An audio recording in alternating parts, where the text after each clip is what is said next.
There, Josiah David Fenimore back for another video. We did a little skipping around by accident. I finished the book of Exodus a little bit ahead of schedule.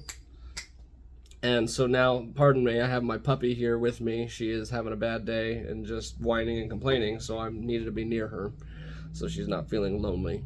We'll see if that helps, or I guess. John chapter 11, here we go. Now a certain man was sick, named Lazarus of Bethany, the town of Mary and her sister Martha. And it was that Mary which anointed the Lord with ointment, and wiped his feet with her hair, whose brother Lazarus was sick.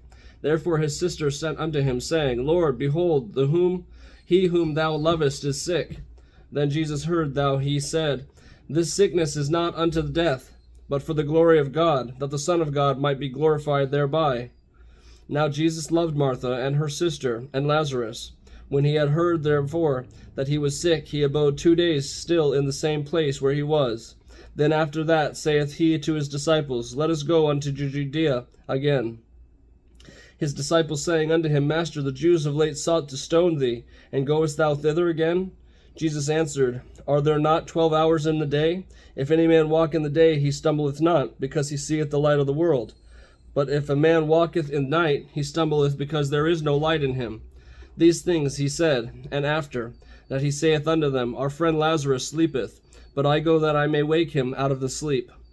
Then said his disciples, Lord, if he sleep, he shall do well. Howbeit Jesus spake of his death, but they thought that he had spoken of taking of a rest of sleep. Then said Jesus unto them plainly, Lazarus is dead, and I am glad for your sakes that I am not there, to the intent ye may believe. Nevertheless, let us go unto him. Then said Thomas, which is called Didymus, unto his fellow disciples, Let us also go, that we may die with him. Then when Jesus came, he found that he had laid in the grave 4 days already. Now Bethany was nigh unto Jerusalem, about 15 furlong off, and many of the Jews came to Martha and Mary to comfort them concerning their brother. Then Martha, as soon as she heard that Jesus was coming, went and met with him, but Mary sat still in the house. Then said Martha unto Jesus, Lord, if thou hadst been here, my brother had not died. But I know that even now, whatsoever thou wilt ask of God, God will give it thee. Jesus said unto her, Thy brother shall rise again. Martha said unto him, I know that he shall rise again in the resurrection at the last day. Jesus said unto her, I am the resurrection and the life. He that believeth in me, though he were dead, shall yet live. And whosoever liveth and believeth in me shall never die. Believest thou this? She saith unto him, Yea, Lord, I believe that thou art the Christ, the Son of God, which should come into the world. And when she had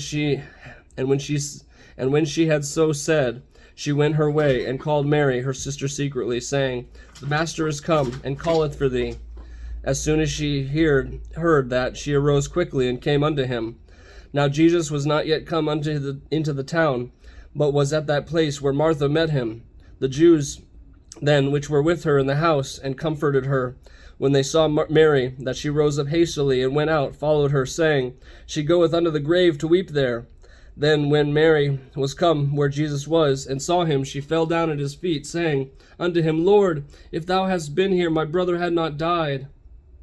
When Jesus therefore saw her weeping, and the Jews also which came with her, he groaned in spirit, and was troubled, and said, Where have ye laid him?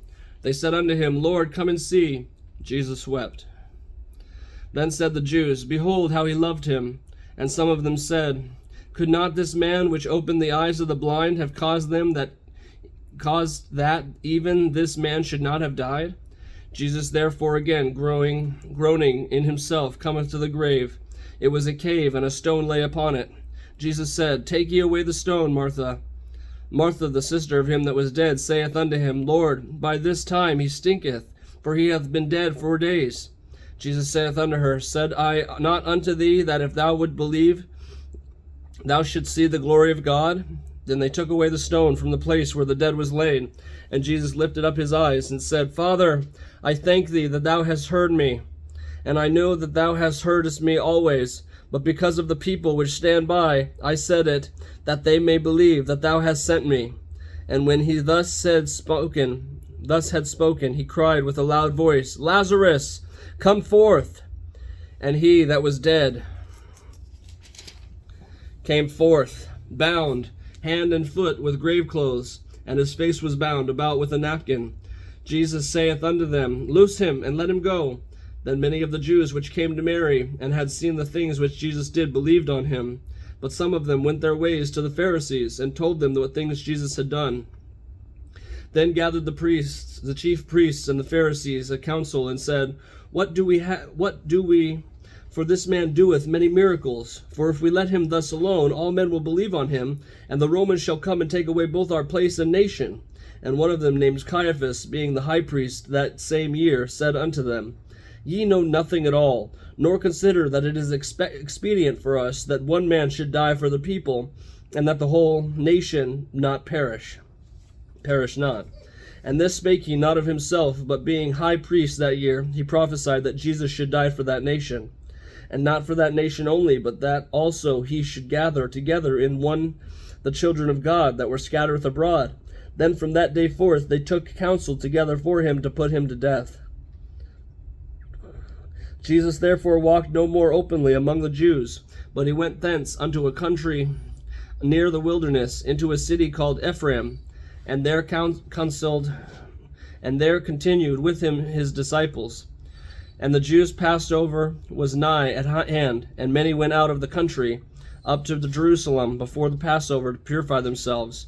Then sought they for Jesus, and spake among themselves as they stood in the temple, What think ye, that ye will not come to the feast? Now both the chief priests and the Pharisees had given a commandment that if any man knew where he were, he should show it, and they might take him. So they were looking for Jesus to arrest him as soon as they saw him. So he wasn't going to be able to go up to the feast of unleavened bread until he could do so privately. Thank you for joining me for John chapter 11. We had a little bit of a gap there with the Exodus Bible study, but I'm glad that we're through it and we made it through, and the Lord is very detailed what we learned about the directions, the manual that the Lord left for the Israelites, that if they ever needed to build a tabernacle and an ark of the covenant, then they have the very exact specifications in the Bible for it. So it's in there for a purpose. God loved to write manuals. Maybe that's a part of him that is in all working men and women. We like to build things. We like to have them specific specifications to what we're building, and then to see the finished product. So thank you for joining me for the finished product of Exodus. We are now going to be moving on to Leviticus soon, but I will see you in the next chapter of John on the other side. Peace.